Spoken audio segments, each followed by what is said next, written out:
Welcome back again to Make Your Own Destiny podcast, the podcast that inspires you to shape your future. So today we are with Elisha, who is an artist, a marketer, an entrepreneur, and the founder of Msasa podcast, space whereby people come and gather to talk about failure. So today we are going to uncover Elisha's path.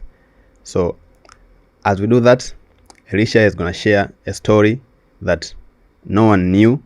So stay until the end to find out about that, and I will let you be the judge. And also, as you keep watching, don't forget to like and subscribe because it's free. So if you want to show support to this podcast, just hit the like button. We always bring very interesting guests in this podcast.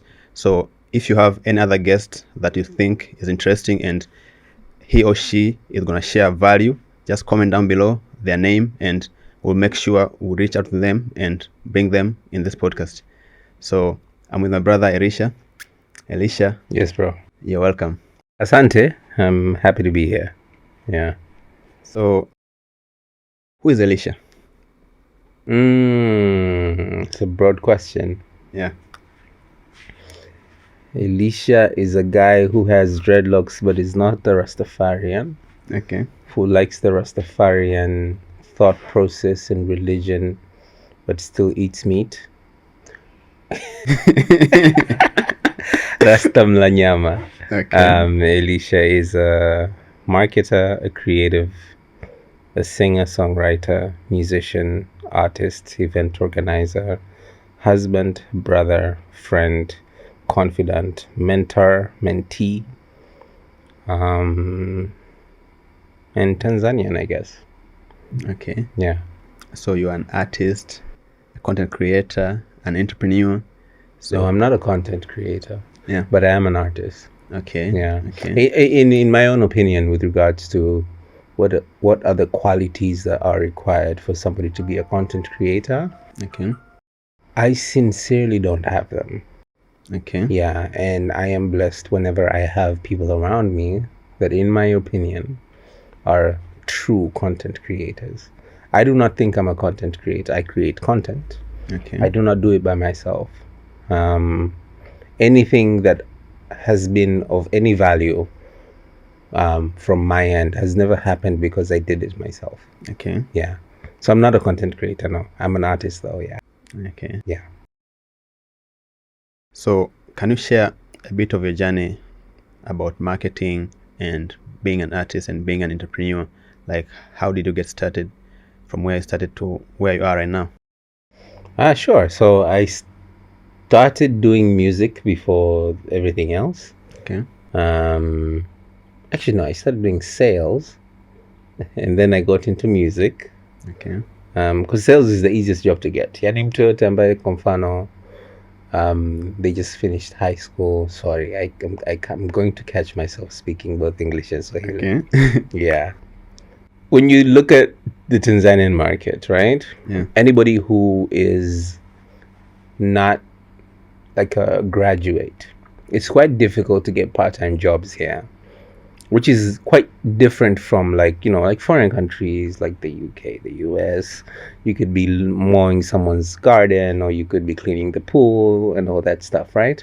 Here it's not that easy. But if there is one thing that you can do for anybody at any age, regardless, is sales. That's the one thing that you can go knock on someone's door and say, hey, I want to sell this for you. And they don't even have to hire you because people can pay on commission. So I actually started in sales. But music was something I always loved. I did that. I did it for a while. I did it through university. In the process of doing it, I did events. When I was doing events, without knowing, I was learning and practicing marketing. I didn't know I was doing it. As I was doing it, I see it now that I own an agency. I'm like, oh, wow. Like, I guess this is why I learned all this stuff. I learned branding, I learned advertising, we did billboards, we did digital ads, Google ads, Facebook ads, all those things, radio ads, we did interviews, we did PR, we did direct sales, direct marketing, lead generation, all those things. And so I kind of found myself doing marketing without knowing that I'm actually doing it. And there was a period in my life where I was working and I wasn't going to university. So when I actually went to school, um, that's when I was like, oh, okay, I guess I do a lot of marketing. Yeah. Let's talk about Msasa podcast. You know, the first time I saw your podcast is when you did an interview with Farid Kubanda. It was a very nice interview, by the way. And Thank you. you have a very great podcast, and your growth is amazing because, as I saw, you just started 4 months ago. Yeah, I mean, this is March. We released our first episode on the last week of November. Okay. Yeah. So, what inspired you to start Msasa podcast, and why did you decide to focus on stories about failure? So, right now, we run a marketing agency, okay? Which is called Naked. Naked is the marketing agency. Okay. And as a team, we have been always thinking about what can we do for other people for the sake of just doing good for the sake of good. Yeah, with no business agenda. And so we've had many ideas. Many of them obviously didn't make it. The podcast made it. And even when we came up with the name, Msasa is, so you know when you think of a carpenter, and a carpenter has to rub a piece of wood paka iwe smooth, right? And then they do the polish. Similar to the same way a diamond has to go under rigorous, right? Scenarios in order for it to shine, right? Exactly. So that's the idea, and the thinking behind that was that a lot of people who we admire, a lot of people who are doing amazing things, are people who had to go through most of the time, not always. Some people are just like, hey, it is what it is. But most of them had to go through a rigorous experience. And so we thought, you know what would be cool? Let's talk to these same people who are doing very, very cool shit. And let's talk to them about not the cool shit. Let's talk to them about what it took to get there. So that's why Msasa is a show where we talk to successful people about failure. You are an artist, right? Yeah. Means you were doing music. Yeah. And then now you do marketing and sales. Marketing more than sales. Okay. I don't do sales. So your experience as an artist, how did it Right. shape you to get into marketing? I guess it shapes me in the sense of I know what a creative project looks like. I know what it takes. I am empathetic from the creative standpoint. And so I understand when a creative is unable to deliver because I've worn their shoes. The other new skills that I had to learn was business. So how do you balance between being a businessman and being an artist? When the designer tells you, I don't know how long this logo is going to take. It could be 2 minutes or 8 weeks. I don't know. But I'm going to do my best and I'm going to try and give you a first draft. That's why we have drafts in there. So it's shaped me in that there's a empathetic angle for myself and the team and people I work with. And I just had to learn how to do business. You talk about failure Yeah. in a podcast. Yeah. So what are the common misconceptions about failure?